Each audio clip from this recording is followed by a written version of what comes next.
also going to settle for you, it's going to do two things. It's going to allow me to see things from a different lens, or it's going to allow me to say, I'll holler at you, and just move on. That's kind of where I was coming from. But anyway, do you think you have unrealistic expectations when it comes to dating? That's the topic at hand. We're going to start with us, and then we're going to go to the order. I'll let you go. Well, you ain't dating, man. You 25 years in. I'm not dating. We want to hear think about when y'all first started. I'm not dating, but what I do realize, a lot of people set expectations, but all of your expectations won't be met by one person. So a lot of people give up too easy with their expectations. If somebody doesn't meet all of their expectations, they're moving on to the next one. Then they're moving on to the next one and the next one, and they continue on. But it's gonna come a time where you're gonna have to compromise with the person that you're with because you don't meet all their expectations either. A lot of us go into relationships with a falsehood thinking that we're perfect, and we're far beyond perfect. Absolutely. One of the things I'll touch on quick in my marriage is communication. And I realized that my tone is very aggressive. Well, it was aggressive. Make people feel a certain kind of way. Yeah, it make people, and as men, we don't realize that. Absolutely. So even raising 3 daughters, I had to learn how to adjust my tone God checked you. to be able to communicate. yeah, that's what it was. But like I say, all I'm saying is that we're not going to meet everybody's expectations. So we're going to have to compromise at some point in relationships. Absolutely. And I'll piggyback on that because, tone, I still have a tone, and so nature of aggressiveness is not about trying to be dominant or anything. I'm just sure about me, and I'm sure about what I want, and I'm sure about what I'm going to do. And so, it comes across aggressive, and it makes people feel this, that, and the other. And I kind of leaned in the past like, that ain't my problem, it's yours, you know what I'm saying? But you got to realize, and like you say, you grow over time and recognize that you have to check yourself. You have to look in the mirror. And so, it's one of those things where you have to really do the self-work and come into touch with who you are and realize that you're not perfect, like you just got through saying. And go ahead. It's beautiful when you have a woman that can communicate to you that, hey, your tone was kind of aggressive and I took it a certain way. Yep. So that's part of communicating. It's important. Yeah, and that's the thing, Unfortunately, I hadn't had that other side yet, but I was able to do the work that I need to do on me, and recognize through different relationships that, you need to check yourself. It's you got to pay attention. If people are taking what you're saying a certain way, you got to realize that it's something that needs to actually happen. And you can't, like you say, you're just going to end up going from this person, that person, this, that, and other. But anyway, it's just about doing the work. And so, as far as the expectations, you just got to realize that people have feelings, and you got to be able to respect those. And if you don't, because you don't have to, but you got to move around. You know what I'm saying? You just got to move around and just respect everybody in the way that they should be. Go ahead, Andre. So in this question, are we asking about my personal expectations or just Expectation, do you think? just expectations in general? Yes. In dating, in dating? relationships. Yeah. I believe that a lot of people have very unrealistic expectations, and oftentimes what that leads to is disappointments. Because when somebody doesn't meet your expectation, you left disappointed. And what I like to see people do is ask themselves a question: do I have that which I'm looking for? Am I that which I'm requesting and looking for? Reciprocation. Am I even working or seeking to find or to become that which I'm looking for? And oftentimes we go through a lot of things in this life because we don't do a lot of self-reflection, honest self-reflection. It's easy to lie to somebody else, but it's hard to really lie to yourself. And the moment that you are able to lie to yourself easily and it's a problem, then it's a problem. And if you can't be honest with yourself about what it is that you want, how can you expect somebody else to provide that for you? So, yeah, I think that expectations is something that we need to realize that other individuals may not have what we're looking for, but we need to be that first before we can expect it from others. I like that too. I just wanted to tag on the part about, lying to yourself, because a lot of people lie to themselves for a very long time. And until you can get to that point where it's like, checking yourself, then you just go through this whirlwind and you just keep going through the same cycle. So I'm glad you brought that up, because that's the biggest part of it all. We can lie to everybody else, but when you stand in front of that mirror or you dealing with yourself, you can lie to yourself. You really can, but you know, just shorten that lifespan and just really check in, you know. I'm about to cough, I'm sorry. Here, I have to go. I need my water right there next to you. Anyone want to comment? Anyone want to come up Any here? questions in Any the audience? questions, comment, because this is We just ask if you interactive. step up just Yeah, so that way you can be in front it's of the camera, interactive, so please don't be afraid. Come on. Hey, you back? When you here last time? You got to come in the camera so they can hear you through the mic. Yes, ma'am. This is interactive, so please feel free to come up if you have a comment or a question. Here we go. Sit right on this. Sit right here. Sit right there. And then talk to the mic. Yeah, That's just it. It's talk. on. Okay, I just want to ask, but what is an example of an unrealistic expectation? Great question. Great question. I'll touch on that. Yep. So there are a lot of just being a guy that oftentimes women come to for advice. There are a lot of women that it's okay to want something. There's a difference between, so as I'm selling homes, I'll tell my clients, when you're looking for a home, you got deal breakers and you have preferences. And that's okay. What you don't want to do is consider things that should be a deal breaker as a preference, something that should be considered a preference as a deal breaker. So for instance, if you tell me you want a home and it must have something like hardwood floors, there are a lot of homes that you're missing out on because they don't have hardwood floors. But guess what? You can change the flooring. That's good. So likewise, if you're looking for a relationship and you have your deal breakers and you have your preferences, make sure those preferences and those deal breakers actually make sense. It's okay to say you want a guy that's 6 foot, makes 6 figures, and has a 6-pack. But be careful. Also keep in mind that 666 also stands for something else you may not want. So listen, so my man gave a perfect example. You go into a home that has carpet and you want hardwood floors, like he said, or has hardwood floors, and you want something else, tile, whatever. Like he said, you can put in the work and change those floors. As it relates to relationships, if you're not willing to do the work to get what you want, don't consider it. If you have things that are a deal breaker, let them be your deal breakers. You either need to stand on what you stand on, or you need to be willing to change and put in the work. That's the other side of that to me. You know, you just got to be willing to understand what you're dealing with, you know, so. Well, one thing I've heard women discuss is one of the deal breakers were like women in education, women who have degrees. A lot of them will say, well, if he doesn't have a degree, I don't want to be with him. But to me, in my opinion, you're narrowing, the realm of good men, because if you look at it today, the blue-collar men today are making 6 figures and way more than the men with degrees. Plus, you have a lot of black entrepreneurs. So I would just suggest that, a lot of women don't just look at men with degrees. Look at these good men that are blue-collar men making 6 figures also. Look at these entrepreneurs that are making 6 figures also. So just open up to dating more people. You want to come up here?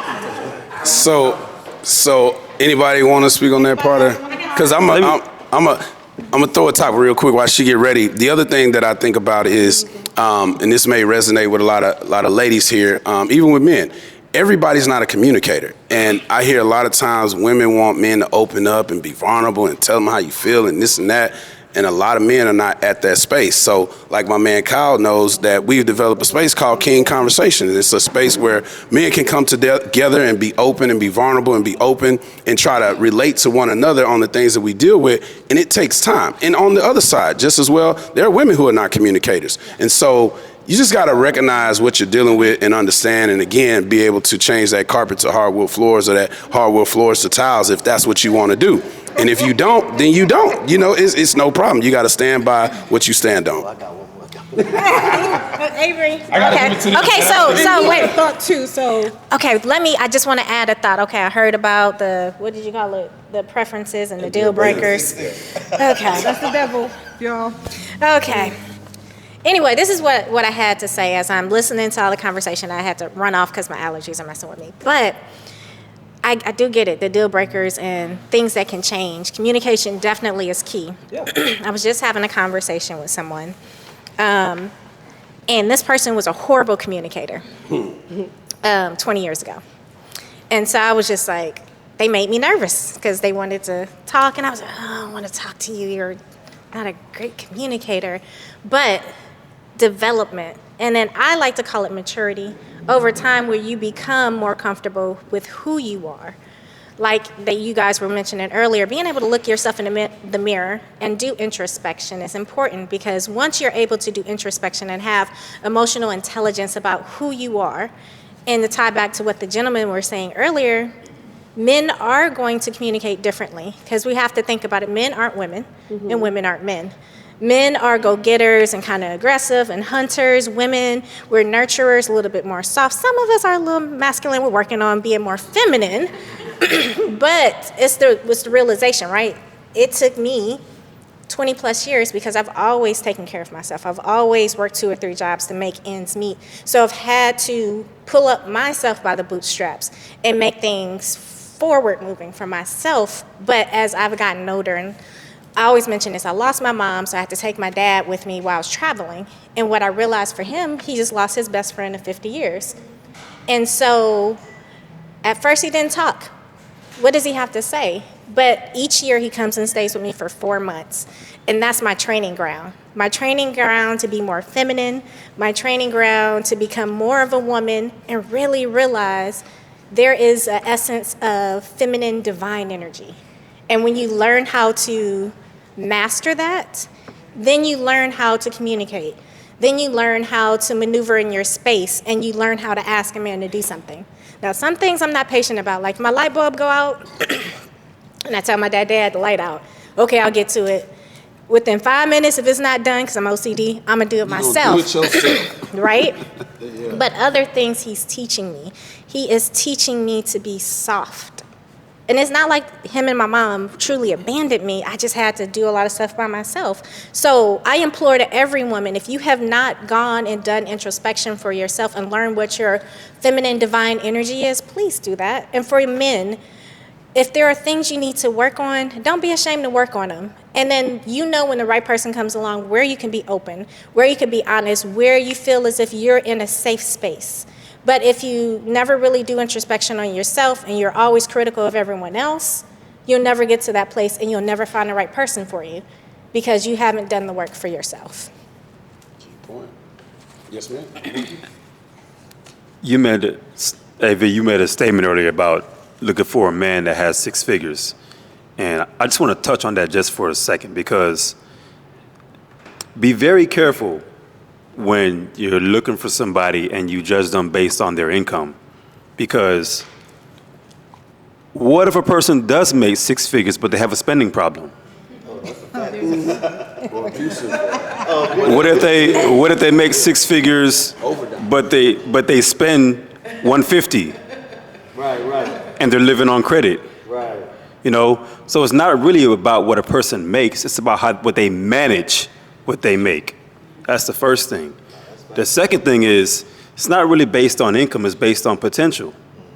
Because, and I'm not saying take a man based on his potential, I'm not saying that. What I am saying is,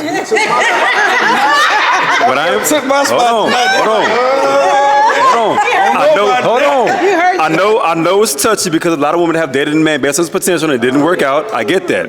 What I'm saying is that potential should be coupled with effort, because you have to pay attention to his actions. Do his words and his actions line up? Do you see what he's doing to make things change? Because the right woman can take that man at $100K and make him $1 million man. Right. But it takes two to make that happen. So you have to really pay attention to make sure that he has a vision. Right. There's a saying that says that without vision, people perish. So does he have a vision? Does he have a plan? And is he working towards that plan? Plan your work your plan. Does he have a set plan for that vision, and is he working towards it? If he does, if he's diligent, if he's focused, if he's determined, he will reach his goal, and he'll reach it faster with a woman. Support. I will say this. You guys said a lot of good things. What I'm thinking about, thinking from experience, speaking from experience with deal breakers, I feel like one of the things a lot of women do, including myself in the past, we give a lot of chances. Deal breakers and knowing you could live with this. If this person do this, I could take, and wait, this not gonna work because he's cheating and I can't, and we keep giving him chances after chances and after chances, and then you realize, wait, time wasted. So I feel like, especially in my 40s now, we need to be serious and writing down exactly what you want, what you can't live without, and what you will compromise with. And I find that, there's no need to give someone 3-4 chances if they show you who you are. And so as women, sometimes, not all women, I feel like we just baby them. We want this relationship so bad that we're willing to let them treat us like crap, thinking that this person will change. And women too, because there are some bad women out there too. So let me, since there's men and women up on the stage, and they don't change, and they continue to hurt us, and they continue, and then we look 2-3 years, and you're like, wait a minute, I'm with someone who keeps doing the same thing, and I keep forgiving. And the thing about people, the more chances you give, they're not gonna respect you, they're gonna keep doing it. And you're teaching them how to treat you. And then, what's the old saying? Leopard don't change his spots. right. And then another thing, when you touch on communication, so here's my thing about communication. I know men and women, we communicate different. And I'm just gonna be the devil's advocate tonight on the communication part. I don't understand, I understand men and women, we communicate different, but how is it that we're in a relationship, you can't communicate with me, but yet you're with another female, you telling her all your stuff at work, you meeting her, So, again, not all men, I'm just saying, I'm trying to understand this communication, or is it that, when something happened in the relationship, you hit a road, right? Rather than talk it out, or rather maybe go to counseling or try to figure out, hey, maybe this is not working before you go cheat and before you go meet her at work or him at work, whatever. I never understood that communication part, because if you're doing things behind my back, you communicate with another female or you communicating with another woman, that's communication. I just want shed some light for me. Just a sister asking. It's honest to God, it's straight up. It's accountability, right? You got to be accountable. That's not male or female. Are you accountable for your actions? Okay, industries is about to start right now. Yeah, go ahead. Excuse my French, but MF, you know dang well you ain't doing what you need to be doing, and you think I'm just going to sit here and be a damn fool. No. Like, I have no tolerance. The reason I don't have any tolerance is because watching my parents, and you learn what you would tolerate and what you won't. But it has to be accountability. The problem is people are so self-centered and narcissistic, they can't get past they can't get past the damn nose. Because I want what I want at any cost, even if it costs you, your sanity, and your peace, I get what the hell I want. And that's selfish, it's not accountable. It's not having accountability. And and that shows there's a lack of maturity. There is immaturity present. And there's also trauma that's deep down inside. If you can't even articulate that to that person, regardless if that person is going to receive it good or not, figure out how you communicate. Text message, okay, no, don't do that. Write a 4-page letter. Aaliyah said it best. If you need to, right? Some way to say, hey, this isn't working, or this is how I'm feeling. But I think we don't hold ourselves and others accountable for their actions and make them feel that pain. Because, like I said, I have a little masculine side, even though I dress it all feminine. But when it comes to stuff like that, I don't play. Get it right or get the hell out my face, because I got other things to do. But I think that's when you are secure with who you are. I've never had too many places I can remember, I doubted my worth. Because my father and my dad always called me by princess. princess this, princess that. He's the first one who bought me a Rolex. He's the first one who bought me diamonds. He's the first one who gave me roses. So you think I'm gonna expect anything less? No, and then same for the men. You have to know your worth. I can appreciate each man up here because you're bringing your masculine energy. You've gone through the trials and tribulations to be where you are today. And both as male and female, blacks, when we see it, we need to appreciate it and speak on it because we don't do that enough. We are always keeping that under the cuff or in a pocket. But if you see it, compliment it so they feel comfortable in that because we don't do enough of that because we're always tearing down. Get out of that. We are in a unity in a circle, and for us to actually go further than what we are, that's what we got to do. Yeah, those were powerful words. Yeah, absolutely. Y'all speaking about communication, and I want to speak on communication from being married. I was still growing. All of us are still growing. We bring trauma to relationships. Every last one of us are dealing with some type of trauma, knowingly, unknowingly, that we bring into relationships. And the way I've grown in my marriage is, me and my wife used to bump heads early on in our marriage. And as we bumped heads, we never could get on an even plane. So something told me to just step back and just pay attention. And what I noticed, most men, and especially myself, we're factual beings when it comes to disagreements. So if you and I have a disagreement, I'm just spitting facts and facts and facts on what's happening. But a lot of times my wife was speaking from an emotional standpoint. So what I did, I took a step back and I met her on that emotional plane. And when I met her on that emotional plane, I was able to understand. And then I was able to communicate. So that's important. And then Andre spoke about trust or potential. You spoke about potential. Early on in our marriage, when we had my middle child, I got laid off from a job. My wife was working at Shell Oil Company. You know what she told me? And I respect her and love her to this day. She said, baby, don't worry about it. I got it. She said, we just had a baby. She said, stay home with the baby. Take care of the baby. I got it. But she knew what type of man she had. She knew I was a go-getter and she knew I was a hustler. So what I told her, I said, look, when I get to that point where you don't have to work no more, you don't have to work no more. And she ain't been working for years right now.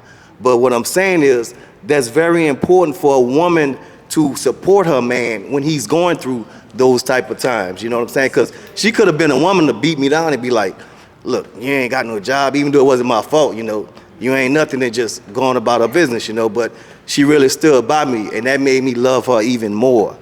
So, but I got a question for the women. How do y'all know what man to believe in and what man has potential? Because she really believed in me and she told me, I just know what kind of man you were. How do y'all know that? You gotta come up. Come on up here. You gotta come up. Oh, we got two. Come on, you go. Okay, You don't have a seat right there. Okay. Introduce yourself. Hi, my name is Nina. Okay, to answer that question, I think it's all in alignment in what the man says and his actions that align. Because a lot of men sell you a lot of dreams, they tell you a lot of nice things, but when that alignment is not together, then you know that it's false, it's fake. But when he can align his actions with his words on a consistent, not here and there, not this and that. It's on a regular, you know, it's consistent. You know, if he say he's gonna call, check him on it. You know, don't let stuff slide. I think as women, because some of us are so desperate in a way to be in a relationship, have your standards. If he's not following through, then that's kind of a waste of time. So, you know, early on, and to be honest with you, if that man really wants you, he'll rise to that occasion. That's what I have to say. Thank you, thank you, thank you. Anybody else, any words? Anybody else? I kind of want to spin back to you because it's something that I think about, and if you can speak on it. When your wife told you don't worry about it, right? Because men, we speak factually, and a lot of women, so to speak emotionally. So how did that make you feel emotionally, if you can be real about that moment when she said, don't worry about it, stay at home, I got it. How did that make you feel? I mean, I was, man, I was shocked. I mean, I just had never heard that from a woman before. So it just made me love her more, you know what I'm saying? I became more emotionally connected with her. And it's a beautiful thing because what she did empowered me at that time. Yeah. You understand what I'm saying? Yeah. That's how deep it was. That's what's up. And I still thank her to this day, you know? Yeah. So that's a beautiful thing. I take care of her, you know what I'm saying? She still take care of me. But like I say, as a man, we gotta sit back and learn how to communicate when we keep bumping heads. Yeah. If I wouldn't have sat back, we would have been divorced. Yeah, absolutely. You know what I'm saying? I'm just gonna be real I was with just you. wondering if it was a journey, but yeah, I absolutely agree. so- yes, ma'am. Come on up. Come on up. If So you got before- words, just come on up. Oh, my What? No, actually coming up real quick, you said something that's very key, my brother, and I commend you for that. What you said embodied something that breaks up a lot of relationships, and not just romantic relationships, but relationships in general. What you did was humble yourself. What you did was suppress your ego. That ego is one of the main things that we have that keep us from growing. Because when we want to go forward, that ego says, nah, go this way. But you had the wisdom to humble yourself, suppress that ego, to be able to give yourself a chance to do what needed to be done and grow. So I commend you for that. Absolutely.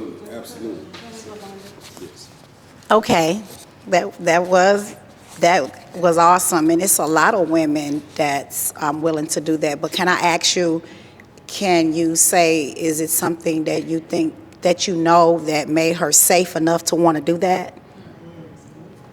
Let's start with how long were y'all? Because a lot of us do want to do that. A lot of us have done that. When it's the thing we always did back when we were younger. Well, he has potential. And then I figured out that you got to have a little bit more than potential these days. So what was it about you that you can say that made her safe enough to say she could do that?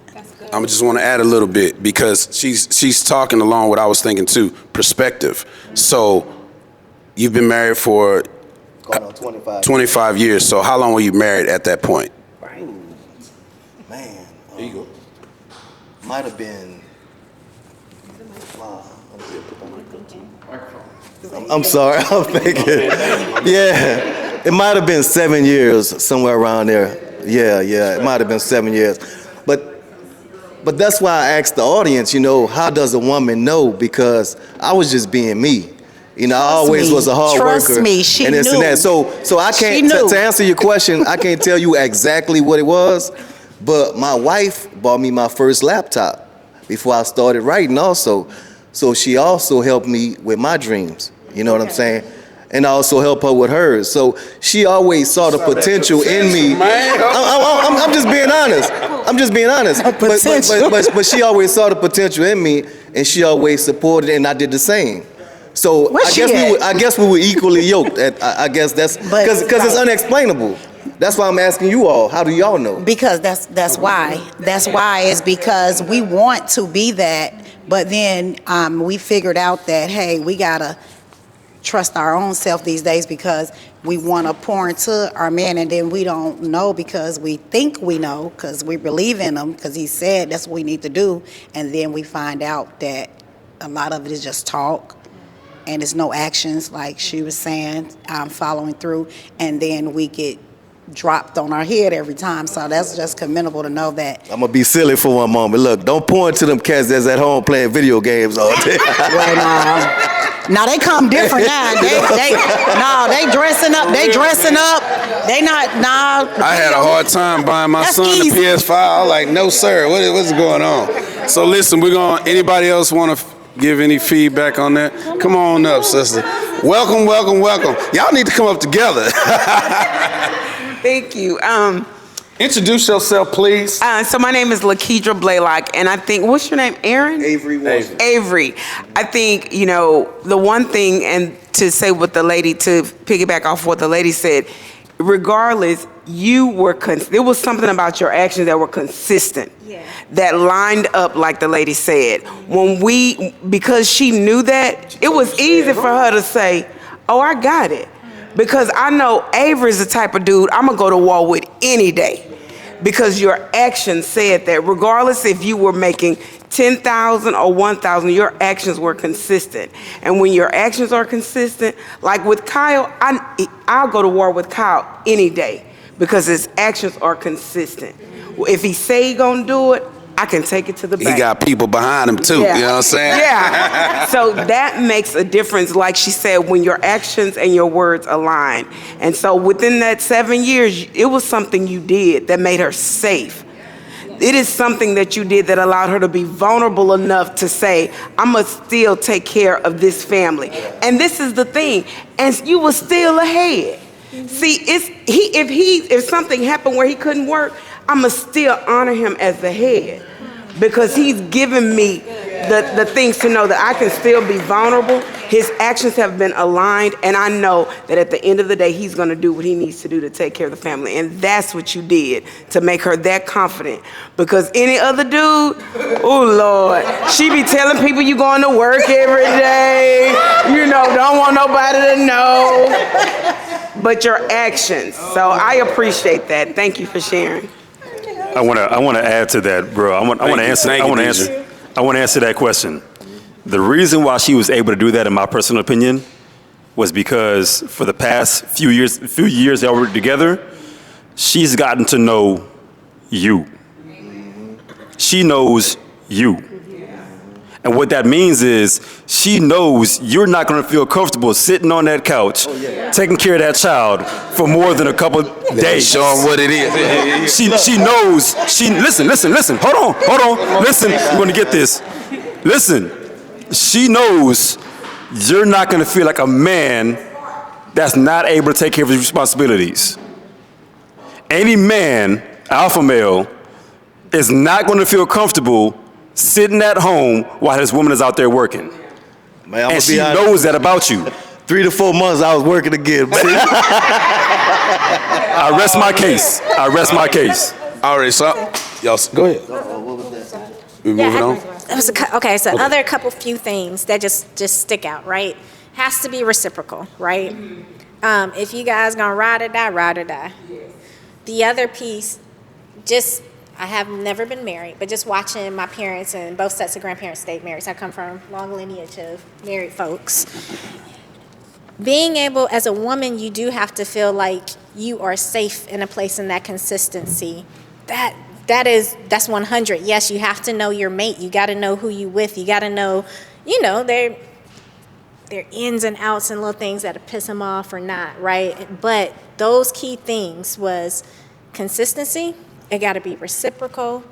And then outside of that, you've been through some trials and tribulations. So this is just another little stepping stone to become more fused together and go through that furnace so that love and that bond stands the test of time. Absolutely.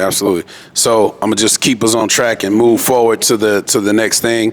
I don't really know how to break this down, so it's kind of a 2-part question. So I'm gonna go with what I think. Yeah, that's the one I was gonna do. Yeah. So the next topic is, did you hold yourself self-responsible? Did you hold yourself responsible, and what did you discover? And I'm gonna go ahead and go with the second part is, why is it crucial to move past your last relationship before starting a new one?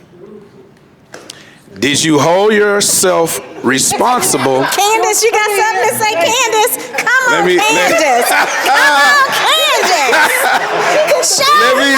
Let me give it a mic. Let me repeat. Okay, I want to. Let me repeat. Let me get comfortable.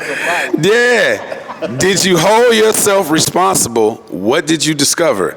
And why is it crucial to move past your last relationship before starting a new one? Okay, so transparent moment, right? Don't make the line too long, y'all. Look, I love y'all for me to even say this out loud.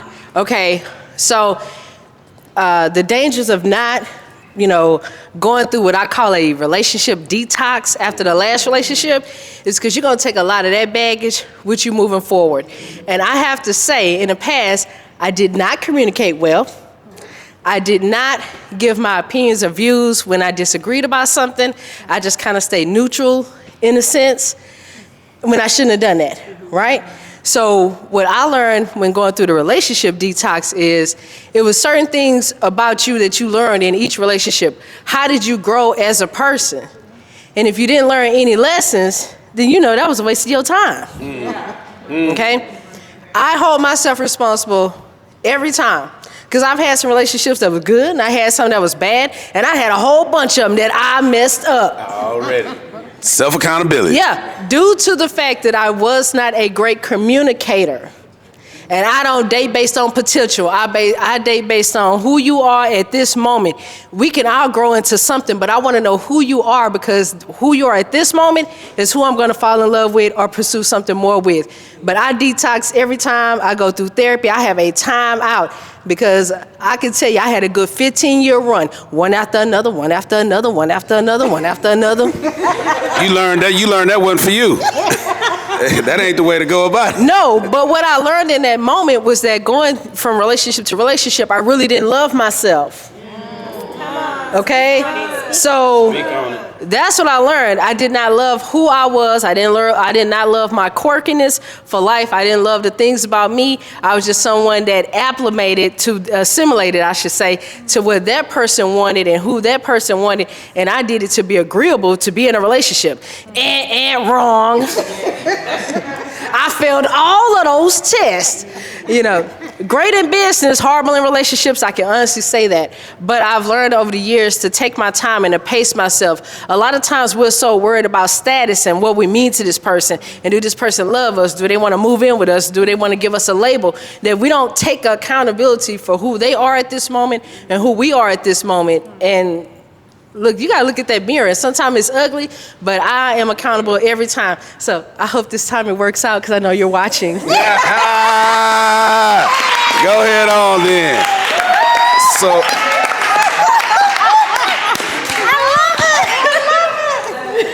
I'm going to defer to the crowd, because this is an interactive podcast. Who's feel led to come up and say anything? And then, of course, for us, because I got something. I'm learning from y'all.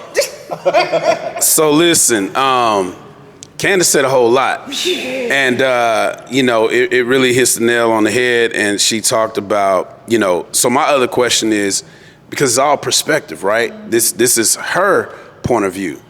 Not that it doesn't resonate, obviously it did, but not that it's gonna be the standard. But the thing that it comes to mind for me is, for her, she needs to take a detox. For a lot of people, you need to take a detox. Is there anybody that feels like they're that confident within themselves that you don't necessarily have to take the detox in a relationship? Is it absolutely mandatory or not? Hell yeah, it's mandatory. It's mandatory. Look, okay, let me think. Let's talk about why. 100%. I don't know. I don't know the last time I've been in a relationship, but anytime I get out of one, I take that time. Like, I might be single for 1.5 years, 2 years. I think I'm going on probably 3 right now, just for that simple fact, because you have to reground yourself, right? Because you get in the motion of going with the flow with that person. Then you got to take a step back and be like, okay, who am I? Because the other thing is, as we get in relationships, kind of like she was saying, agreeable, but then losing yourself because you haven't segregated yourself from that person. You should have a rhythm outside of that person, just in case that person's not there and you're not forever clingy, because I know a lot of people in these clingy relationships. To me, that would be irritating. Your ass needs to go somewhere. You can't be under me all the time. That does not work for me. But have your own identity, right? Like, whoever you are, if that person doesn't support those things and those dreams and those visions, you need to reassess if that person should be there. Because if not, if that person isn't driven, motivated, and ambitious, I'm gonna tell you that because I am very much all of those things, they're not gonna make it, because they're always gonna be thinking, man, Why can't I meet up with it or whatever it is? But you have to do a detox. I don't think you should just jump immediately to a new relationship because you don't even give yourself a chance to breathe. And like some people say, you got to get up under the next person to get over it. Don't do that, y'all. Don't do that. So what was, before we move to Andre, what was the census in the room? Is it mandatory or not? Just raise hand. Mandatory. All right, that's what I'm talking about. Not if it was months long, but I didn't hear you. not if it was like months long. But Depending on the extent of the last one. I got you. I got You you. want to go first? You want me to Go ahead. Andre. Go ahead. Oh. So yeah, it is mandatory. I agree with that statement. So a couple reasons as to why you should detox after each relationship. One, soul ties. Very much so. So if sex has been involved in a relationship, sex is not just physical, it's spiritual. So if you're literally tying your spirituality and your soul to another being, you need time for that to dissolve. Number two, comparisons. If you haven't healed from this current relationship, no matter who you talk to next, it is almost impossible for you to see this person for who they are without comparing them to the last person that you were just with. That's where the feelings come in. Number three, as Candace had said, baggage. Luggage. You need to make sure that you are not bringing into this new relationship what you brought to that last relationship. Number four, trauma. What experiences have you been through, have you felt from that last person that you have not yet dealt with personally before you bring that same emotional state to somebody else who's undeserving of it? I ain't done that. Number five, relationships and association. In that last relationship, who were you associated with and how did that infringe on your decision making? Because there are other individuals that influence the thoughts that you think, the words that come out of your mouth, the actions that you make. So it's not just detoxing yourself, it's also breaking off those new relationships